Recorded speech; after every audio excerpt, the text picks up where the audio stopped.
আমাকে ভালোবাসতে হবে না। আমি খুব নিঃস্ব মানুষ জানো।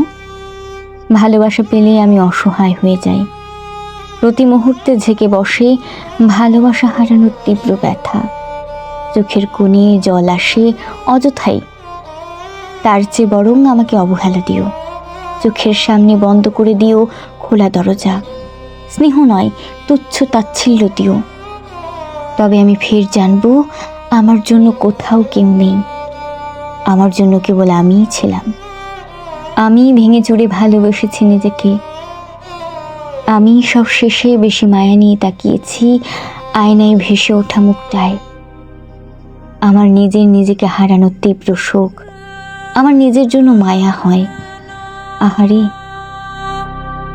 তুমি আমাকে খুব সহজে পেয়ে গিয়েছিলে, তাই হয়তো কখনো আমাকে হারানোর ভয়টা অনুভব করনি। যে মানুষটা নিঃস্বার্থভাবে তোমাকে ভালোবেসেছিল, সে শুধু একটু যত্ন, সম্মান, গুরুত্ব চেয়েছিল তোমার কাছে, কিন্তু হয়তো সেই ছোট্ট চাওয়াটুকুও তোমার কাছে তেমন মূল্য পায়নি। সহজে পাওয়া জিনিসের কদর খুব কম মানুষই করতে পারে, তাই হয়তো আমার ভালোবাসাটাও তোমার কাছে এতটা সাধারণ ছিল। মনে রেখো, কেউ যদি তোমার জন্য নিজের সবটুকু দিয়ে দেয়, তার মানে এই নয় যে সে অবহেলার যোগ্য, বরং তার ভালোবাসার গভীরতা বোঝার মতো মনটা সবার থাকে না। হয়তো তোমারও ছিল না।